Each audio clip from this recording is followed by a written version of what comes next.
of epic proportions. Who is to blame? Is it Caleb Williams? Is it Matt Eberflus? A lot of blame to go around. I will start here. Okay. Matt Eberflus, shame on you. I suggested to some degree that was coaching malpractice. Let me give it to you like this. 1,500 times in the last 30 seasons, a team has possessed the ball in the Bears scenario where you are at or inside the opponent's 30 with the timeout. And only the Bears, in 1,500 attempts, have ended the game without bringing on the field goal unit or calling a timeout. So what Matt Eberflus just did was something we have not seen done in 1,500 times. That was the sheer level of idiocy that we saw displayed by the Chicago Bears coaching staff led by Matt Eberflus yesterday. I blame Eberflus because you are the head coach. The head is the brains of the operation. You are the head coach. The head dictates what the body does, and the players, they are the body. So the head coach tells everybody what should occur. You are not the foot coach. You are not the hands coach. You are not the chest coach. You are the head coach. So as the head coach is responsible for a collapse of epic proportions like that, and that is malpractice because when I think about it, those players weren't with their families yesterday. While you were at home eating pie and eating stuffing and eating turkey, they were not. They weren't with their wife. They weren't with their kids. They weren't with their son. They weren't with their daughter. They weren't with their aunts. They weren't with their uncle. They was on a football field trying to win a game. And Matt Eberflus, the coach, completely undermined all the work that those players put in by not using that time out. So much to get to. LeSean McCoy, who do you blame for the Bears' loss? Caleb or Matt? What happened, Jay? Catch your breath. Catch your breath. Hey, I'm probably trying to see where the shots is coming from. You hear the vibes. Everywhere. Now, good show. I truly think now he should use the timeout. Yeah. But the easy way for this thing is to blame the head coach. Of course. That's the easy way to do it. But in football, one thing we've learned. What have we learned? Not just on football, NFL, Little League, high school, it's 4 quarters. Yeah. So we're not going to talk about the first half where the freaking Bears, had 50 yards? 2 first downs? Nice. The Giants was going, Lions. The Giants. The Lions go up and down the field. They couldn't stop them, all right? But a big turnover they got late in the second quarter, right? To end the half. They get a big turnover. That's big. The defense is doing everything they can to slow down this Lions team. Okay, so let's fast forward all that. So they do nothing in the first half. I guess that don't matter in football, whatever. Let's get to the second half. And I'm going to speed it up, though. We're going to go to what really matters.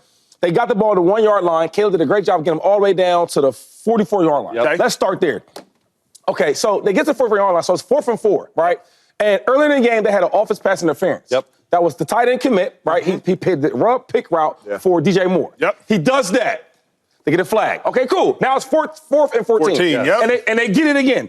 This is my thing, ladies and gentlemen.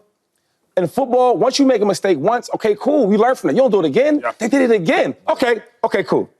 Let's just get past that. So do it again. Okay, boom. They convert on it. Caleb runs around a little bit. Everybody's covered. Yeah. He throws a Hail Mary fluke pass to DJ Moore, and they get a flag on that?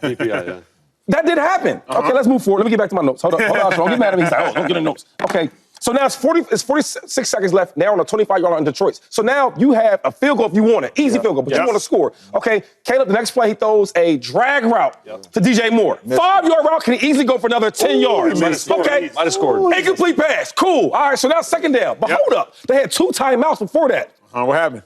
They lose a timeout. Why did they lose a timeout? It's an incomplete pass. Delay Delay a game. a game. How the hell do you get a delay a game on an incomplete pass? Is that the coach too?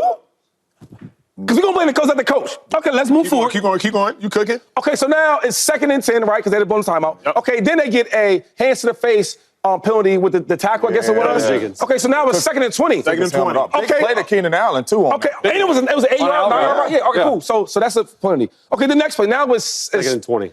It's 2nd and 20? Yep. Oh, wait, hold up, man. We get a sack. Yeah. Oh, wait, I'm sorry. Caleb said it was a draw. Whatever it is, the tackle should go out there and block the defensive end. Yes. There's never a play if it's a draw or a pass, whatever you want to call, you let the defensive end go within free. Yeah. That never happens in football. But is that the coach, too?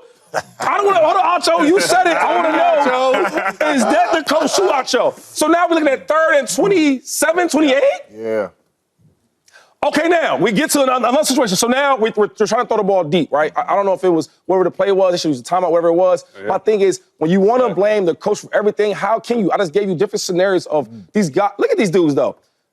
They crawling, they celebrating. Why the hell are the wide receivers not back? I've never been in a freaking offense, rookie or vet, where the quarterback is screaming to the players to come back. It's under 2 minutes. It's under 1 minute. You know, timeout or no timeout, the way you're taught is always get back on the ball. We'll figure out everything out later. So we want to blame the coach. I get it.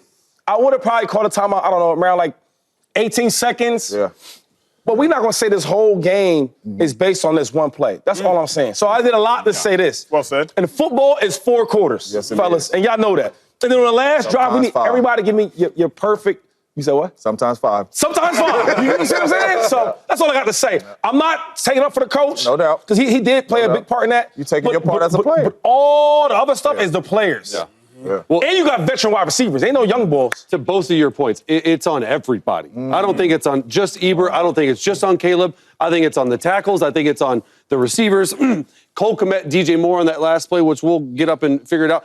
They were talking to each other like they didn't know what was going on. Crazy. And so Caleb's trying to snap the ball, but then Caleb actually says that he's changing the play with when you know you're not calling a timeout. There's a play called on 3rd down, and you're getting up there like you have enough time because you forgot that you had a timeout after this draw on 2nd and 20. You don't call a timeout. You have to know the situation as a quarterback. These end-of-game scenarios, end-of-game mechanics, that's something that we as offensive players practice every single week. This is the rookie coming out of him, in my opinion. This is the first time he's really been in a very high-stressed scenario, such as this end of game. He thinks that he has enough time to change the play to a go ball. They don't get another snap off. It was just like a litany of errors, right? From Eberflus to Caleb to everyone like that. And I just, like, you walk through these things. And these are the most important, like, more games are won in the 4th quarter than any other part in history. Like it's one of those things where you have to figure out what the play is, just execute it, and eventually you have to trust the coaches. This Caleb changing the play, or what he said changed the play, because I'm not exactly sure he did, that just tells me he doesn't trust the coaching staff. I wouldn't either.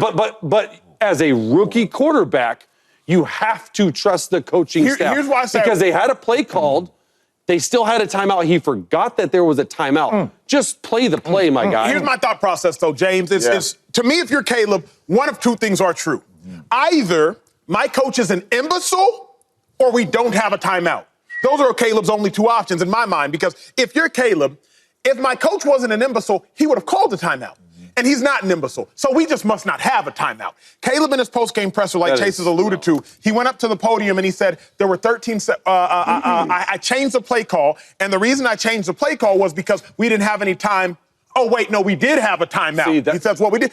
In my mind, Caleb was like, oh, we must not have a timeout because my coach didn't take it. Why do I side with Caleb? Because DJ Moore, the receiver, said at the end of the game in the locker room, well, I don't know why we didn't use a timeout. Cole Kmet, the tight end, said at the end of the game in the locker room, yeah, I'm not really sure why we didn't use a timeout. Because all of the Bears players, like myself included, are thinking, you must not have had a timeout. Otherwise, we would have called the timeout. Jay, well, number one, then, if that's the case, that's stupid on them players. Come on, I'm about to say that. Come on. Because as a player, you got to know the situation in the football game. Now, when this first happened, I was like, what in the hell is the coach doing? That's exactly where, like, my mindset went, like, what in the hell is the coach doing?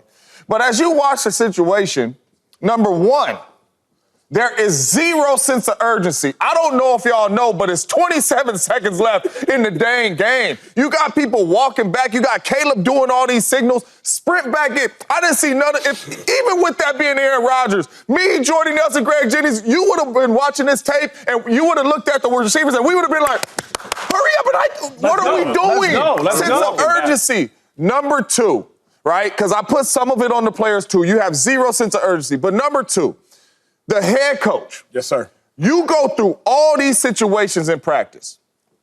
And what I mean by that is we know if you don't have any timeouts, right, you need 17 seconds to run a play and run the field goal team out there with no timeout. You work on those situations in practice. You run a play, you hurry up and get the ball back to the ref, offense sprints off, field goal unit sprints on, and we know, okay, Mason Crosby needs 18 seconds. He's a little slower running on the field. You know what I'm saying? Hey, Justin Tucker may need 15 seconds. Who knows? But you know what your kicker needs and your field goal unit needs to get the kick off with no timeouts. So my thing with Eberflus, you see everybody confused, dog. You the head coach. We've seen plenty of head coaches run the sidelines and hurry up and call a timeout. So in your mind, if you know, man, okay, we still got to run one more play. When I see this thing get down to 20 seconds and still see my offense not running a play, time out. We confused. Time out. Get your young quarterback over here. Listen, man, hey, we got 20 seconds left. We're going to run this play. Boom, get down, get the ball, field goal unit sprinting on. That's where I feel like he messed up. You don't let it run all the way down to 7 seconds and not call a timeout and get one play. It's on the players, it's on the coach, because you can't sit here and tell me you're not aware of the situation. I don't want to hear you just got to delay a game. I promise. But James, I wasn't on the sideline, but I promise you when Caleb took that timeout delay game, I promise you when he went to the sideline and talked to the people, hey, you got one timeout left. I'm assuming, yes, they did that. Yes, I know they did that. Even if they didn't, I'm assuming Keenan Allen being a veteran, an all-pro player in this league, no situation. Okay, we got 27 seconds left. I'm sure he knows that too, aware of the situation. So it's on the player and the coach. I don't know how they wasn't prepared for that situation, and it ended up in a loss, and it might end up in lost jobs. I just think that the easy way is to blame the coach. But, like, we've been players, so you tell it, first of all, you don't have no young team like that. Your quarterback's young, cool. Your running back's a veteran. Your wide receivers is veterans. DJ Moore is a vet. I'm watching DJ Moore just, like, jog routes, walk around. DJ Moore, boy. DJ is a really good player, but his attitude is piss poor. It sucks. It's terrible. Yes. Thank you. Terrible. Thank you. He wouldn't play for Andy Reid. No. He wouldn't even do it. The way your attitude is, your body language, he wouldn't that's another tolerate part. it. Number two is, when they had the timeout from the delay of game after incomplete pass, which was crazy. When we sit here talking the timeout, all right, yo, we got one more timeout left. That happens. So as much as we want to blame the coach, I'm sure they talked about that. Sure. And then my last part is, in 2-minute scenarios, right, where you're down, you're trying to get a field goal or a score, Chase, you're a quarterback, right? What did they say? You can't take no sacks. No sacks. No balls completed in bounds without timeouts. All this stuff. You know these things. And you drill it from training camp. Everything that you just said happened. Yeah. You get what I'm saying? But you want to blame the coach for that? But they had so much time. No, wait, last thing for you go. That's another thing. So you talked about, like, when she did the timeout. My thing is, when you got 34 seconds, that's a long time in the NFL. That's an hour. So, we get the passes we want to get done, accomplished. We get extra yards. Because that's what the people don't understand. They only need a couple more yards to get the field goal range. 6 yards to get into target range. So we don't need all these crazy deep. We don't need all that. Yeah. And we don't need to burn the timeout. And then another thing is, I think when the game on line for me, I want to call a timeout if I can hold it off.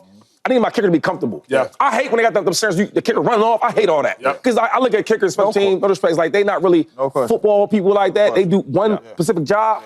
I need you to be comfortable. Yo, stretch that leg a little bit, breathe a little bit, and then kick the field goal. So that's the only thing I have a problem with is that we want to blame the coach for everything. No. The Bears is a bad team and a bad franchise. And Andy Reid always says this. He says, gentlemen, good teams, there's find ways to win. Yes, sir.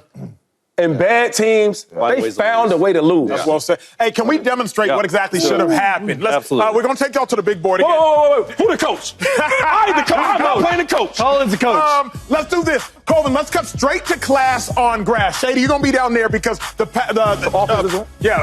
we just got sacked. So remember, on 2nd and 20, a sack. Hurry up, man. Get sacked. Let's throw into the big board the exact same time frame because what I want y'all to see is at the 27-second mark, roughly, let's throw it in behind me, at roughly the 27-second mark, you see it right there. This is when Caleb Williams gets off the ground. This is after now. They just got sacked. He's Caleb Williams. He gets off the ground. Here's what needs to occur. The offensive coordinator. Come on.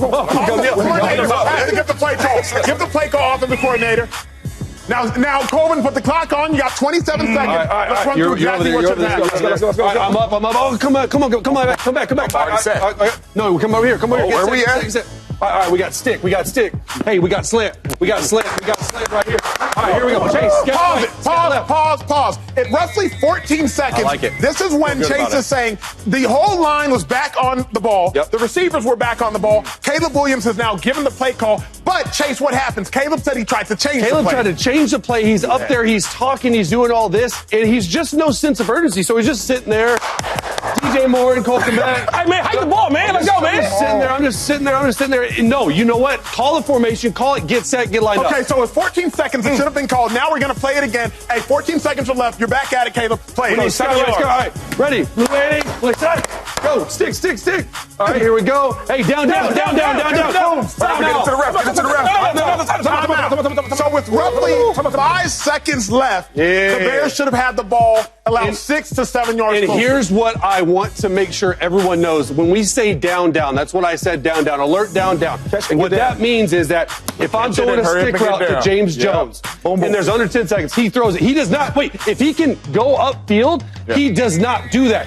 He gets down, because if he goes upfield, the clock will run off. So Caleb should be saying in his mind, hey, get down.